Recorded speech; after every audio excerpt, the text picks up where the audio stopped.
Assalamualaikum warahmatullahi wabarakatuh. Perkenalkan, nama saya Riki Alfianto dan teman saya Norian Dwijaya. Di sini kami akan mempresentasikan atau menjelaskan beberapa topik kejahatan digital yang pernah terjadi di Indonesia. Baik, yang pertama, kejahatan teknologi digital. Kejahatan digital merupakan kejahatan yang dilakukan oleh orang yang tidak bertanggung jawab dengan memanfaatkan teknologi, semisal melalui sebuah jaringan komputer, internet, penipuan berhadiah melalui media elektronik, atau sebuah aplikasi. Yang pertama, ringkasan kejahatan teknologi informasi beberapa tahun terakhir. Dikutip dari beberapa sumber, yaitu cnbcindonesia.com, Tokopedia pernah terjadi kebocoran data berupa 90 juta data akun Tokopedia diperjualbelikan di pasar gelap di internet. Kejadian ini dilatar belakangi karena terdapat celah di sisi akun penjual saat melakukan upload foto produk atau file pengunjung. Jadi saat pengunjung atau penjual ingin mengupload produk, di situ terdapat celah yang tidak diketahui oleh Tokopedia sebelumnya.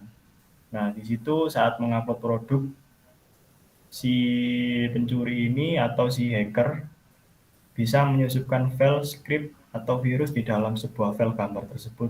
Jadi saat mengupload dan berhasil, maka si peretas ini memiliki jalan masuk melalui gambar yang telah diupload tadi. Kemudian yang kedua, kerugian yang disebabkan adalah data pengguna, user ID, email, nama lengkap, jenis kelamin, dan nomor ponsel diperjualbelikan di pasar gelap internet. Jadi ini masih diduga ya, jadi pihak kepolisian masih menduga jika benar-benar data tersebut berhasil didapatkan, maka data inilah yang diperjualbelikan oleh si peretas tersebut. Yang kedua, kerugian yang terjadi dari akibat ini adalah password tersandi juga terancam ikut diperjualbelikan. Nah, di BPC ini, ya mohon maaf, di CNBC Indonesia ini dijelaskan bahwa password yang terenkripsi di database Tokopedia tidak terjadi kebobolannya. Jadi ini masih pihak kepolisian cybercrime yang menentukan. Oke, yang kedua.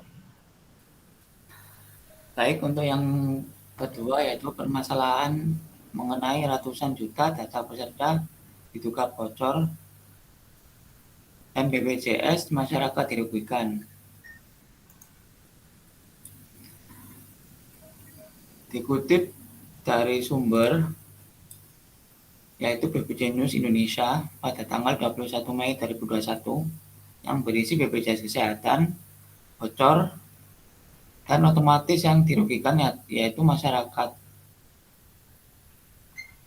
Dalam latar belakang permasalahan tersebut yaitu peretas ingin mendapat data EKTP yang saat ini sedang sangat penting-pentingnya. Sistem BPJS yang lemah di segi database diduga menjadi penyebabnya sehingga mudah untuk diretas oleh penjahat kriminal tersebut.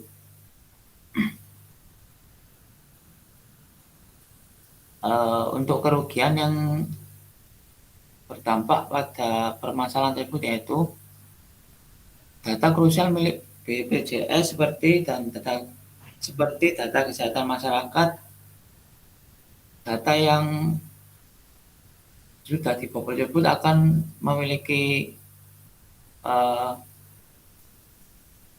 banyak bocornya, jadi tidak aman untuk digunakan untuk masyarakat dan masyarakat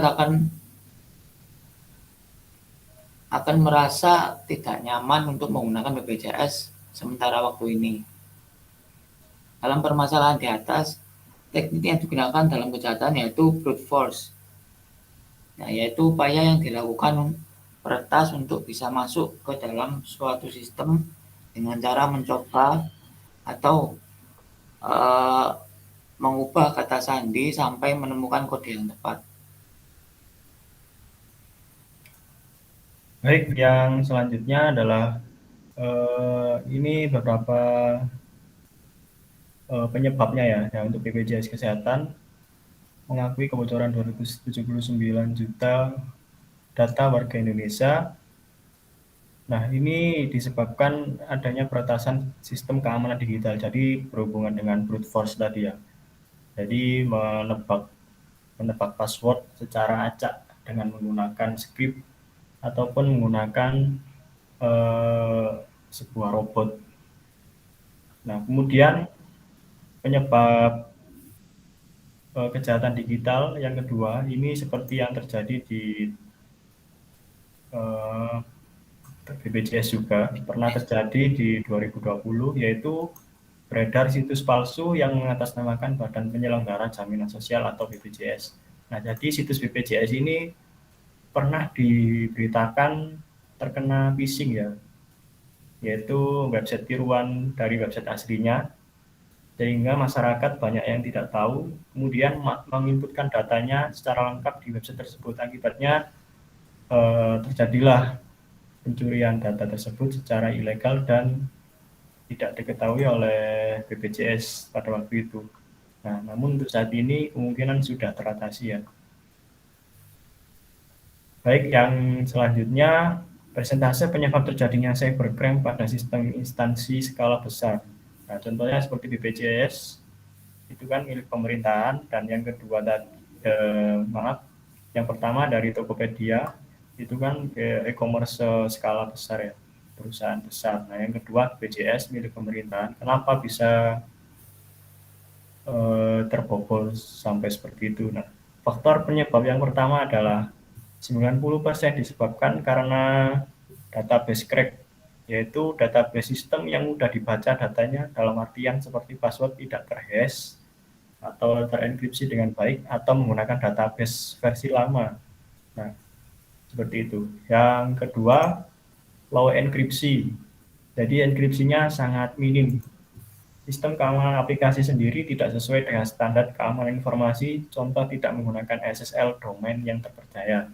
Nah, jadi websitenya itu tidak memakai SSL atau passwordnya hanya berupa karakter yang mudah ditebak, tidak ada kombinasi dengan angka seperti itu ya. Nah, ini tingkat low enkripsi ini persentase penyebabnya itu 78%.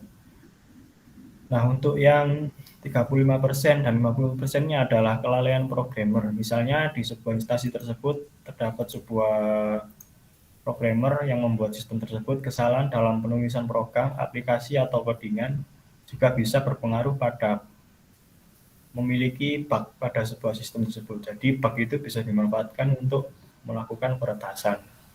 Selanjutnya adalah kerusakan sistem. Ya, ini tidak disengaja maupun disengaja ya. Jadi misalnya sebuah database tersebut jarang dirawat, maka kemungkinan besar sistem tersebut akan rusak.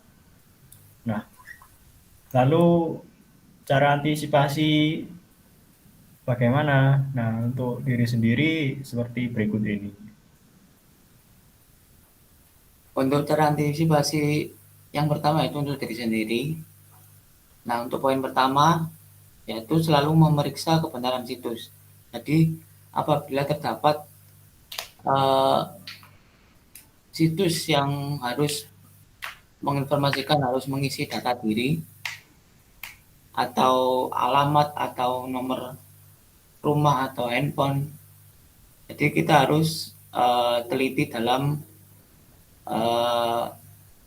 memilih situs, apakah situs ini aman atau resmi, atau situs ini bajakan atau sudah kena phishing.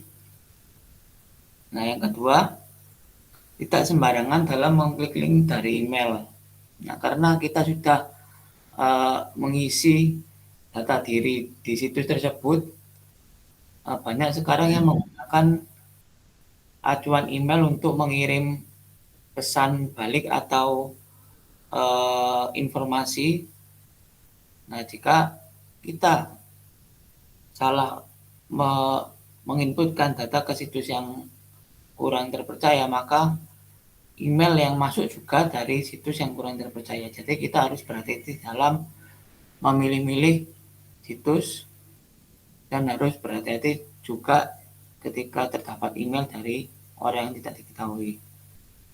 Poin selanjutnya yaitu menjaga dan merahasiakan identitas digital. Nah, yang ketiga ini yaitu tidak mudah menyebarluaskan data pribadi yang seharusnya itu tidak diketahui oleh orang lain seperti alamat rumah, nomor KTP, karena tidak semua situs membutuhkan nomor-nomor tersebut. Nah, untuk antisipasi bagi orang lain, yaitu kita harus selalu mengingatkan dan mengedukasi orang yang belum mengetahui seberapa jahatnya penyalahgunaan situs-situs website zaman sekarang. Jadi dari awal harus selalu kita edukasi atau kita beri pelajaran untuk selalu berhati-hati dan memeriksa kebenaran situs. Yang selanjutnya itu selalu mendampingi orang lain ketika akan melakukan sesuatu yang orang lain itu belum diketahui. Misal input data, orang itu sebelumnya tidak pernah melakukan input data lewat website atau situs. Jadi kita harus selalu mendampingi agar orang itu tidak sembarangan mengisikan data diri yang sebenarnya ke situs yang belum diketahui kebenarannya. Baik, sekian dari kelompok saya. Saya Riki Alfianto dan Narian Dwi Cahya. Terima kasih, mohon maaf bila ada kesalahan kata. Wassalamualaikum warahmatullahi wabarakatuh. Waalaikumsalam.